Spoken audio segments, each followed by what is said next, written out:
Good afternoon. It is Friday, the 22nd of January 2016. Many thanks for joining us. You're watching Newsdesk. My name is Sharon Momanyi. Now, earlier in the morning, we had a special ceremony held in remembrance of the fallen KDF soldiers, a ceremony that was overseen by President Uhuru Kenyatta. We had our reporter, Timothy Otieno, following that event, and we shall be joining him live later on to have a recap of what went on during that special ceremony. Now, while Kenya is still mourning over the loss of some of her soldiers in Somalia, Uhuru Park in Nairobi hosted a memorial event as Kenyans kept vigil overnight in memory of the fallen soldiers. Candles were lit amidst banners with solidarity messages as a number of Kenyans braved the chilly night, sharing the feeling of nationhood in the face of adversity. A nation in mourning, a people united in grief. This is Thursday night. Kenyans united. This is the message that seems to ring across Uhuru Park in Nairobi as young Kenyans come out in large numbers to remember their fellow Kenyans who are soldiers of the KDF who perished in Somalia. And tonight, many of them have decided to spend their nights here and not go home, just to mark unity of the nation and to remember the fallen heroes. We spoke to a number of them. Ninaye ndugu yangu ambaye ako katika hiki kikosi na naona ni heri ningekuja hapa kukua pamoja na wale wenzake ambao wametuacha.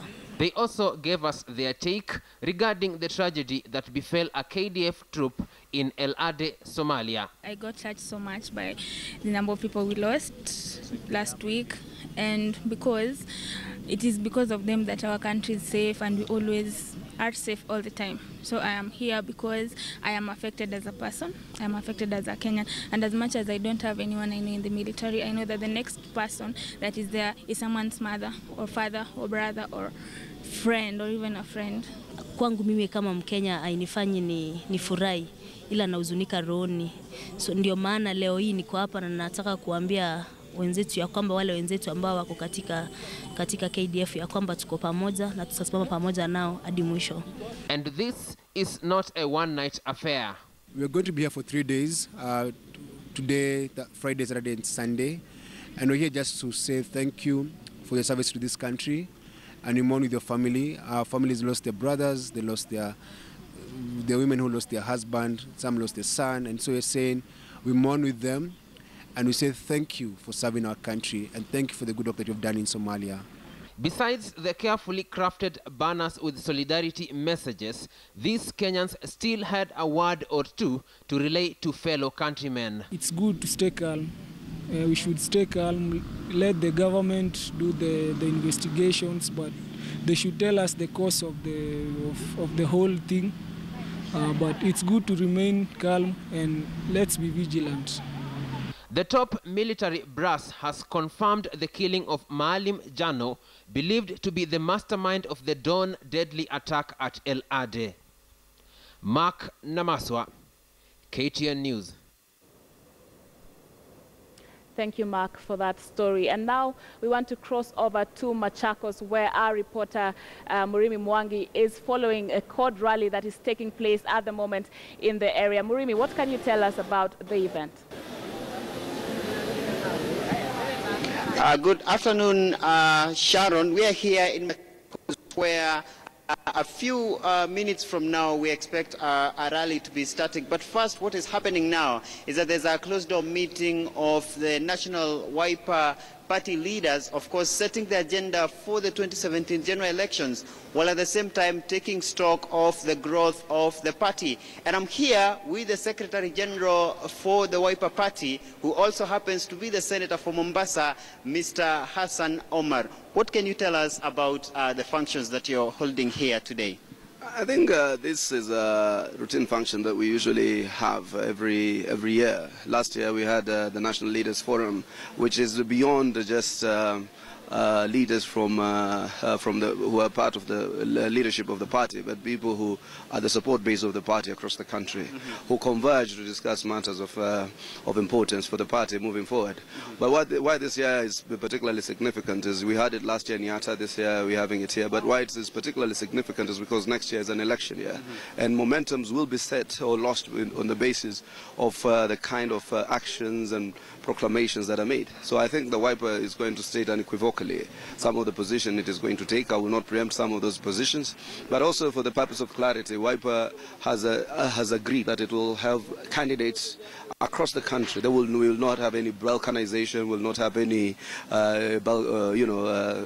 sorting out of regions in terms of what we believe are either ethnic or certain party strongholds. Any person who wants to vie under the Wiper ticket, wherever they might be, whichever county or constituency, shall be accorded that right to do so. Now, interestingly, you're holding this meeting and this rally a few weeks after the Machakos governor launched the Maendeleo Chap Chap movement here in Machakos. Is it a move to counter the impact that the governor might have in this region, the Ukambani politics? The impact of the governor is of the media. You give him live coverage when he's transmitting, or he buys live coverage. He tries to play to the imagination. I think impact is will finally is taken, and significantly for the party, we hold this meeting January the 16th. This year we had to move it a little forward by about a couple of days, so that we. The fact that Mutua will come here and do his own thing is also a right within his constitutional and legal rights. So if he comes here and makes a proclamation, that does not stop.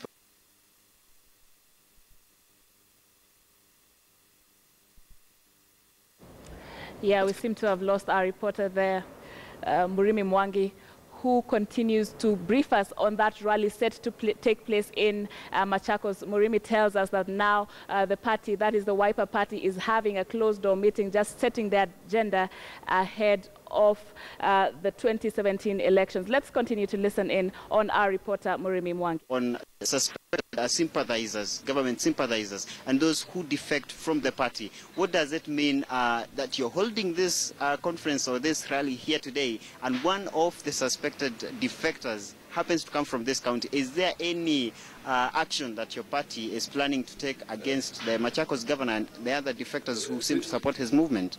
Sympathizer is a bit of a word which we never use. You see, you are under obligation under the Constitution and the Political Parties Act to ascribe to the ethos and the philosophy and the programs of the party. The Political Parties Act sets certain and expectations of elected leaders, and once you renege on these expectations, then parties have the constitutional and obligation or capacity to be able to discipline its members. A question of ensuring that we do not have the chaos that Moi created about poaching from the opposition, weakening the opposition, because the opposition is an organ of government which audits or holds government to account. But what has happened is there's a very lame political parties tribunal, which I think is a tool of the Jubilee regime, which has been used to unwind most of the processes that parties do take. So what happens, rather than create an unnecessary pandemonium with your members, we've decided that we will deal with these issues once the voters themselves, proclaim their expression in 2017. But you see, what happens is Mutua and other Wiper, and for that matter, CORD, so to speak, for lack of a better word, are trying to create this perception that we are jittery about their departure, and they're trying to create. The coalition, they are very small entities in relative terms to the coalition. These are little boys or girls who are screaming, trying to punch you so that you react to the punch, so that then they can claim sympathy. So that's why we have left them. Mutua reacts to his own imagination about some people fighting him, hallucinations. If he had a problem with Mudama, so do many other senators and governors have problems with one another. Why have they not abused the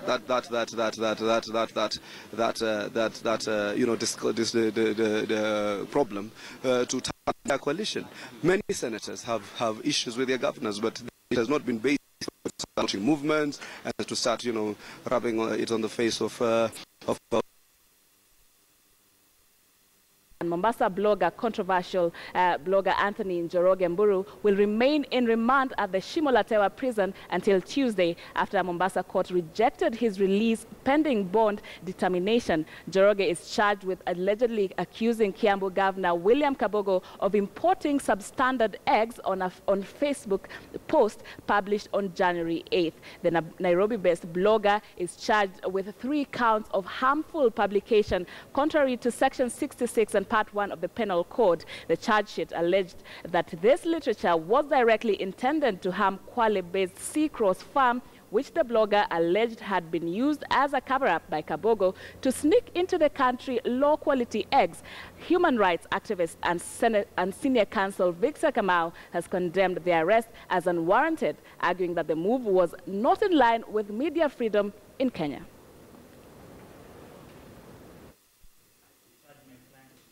Are unconstitutional. That means that it is admitted. That's what Mr. Muteti is trying to dispute. We tend to feel that sometimes there is potential of the provisions being abused to clamp down on legitimate freedoms of expression and of the media. And that is a concern which leads us to observe cases like today. Here is a blogger who has written an article about a problem and criticized someone, and he finds himself prosecuted.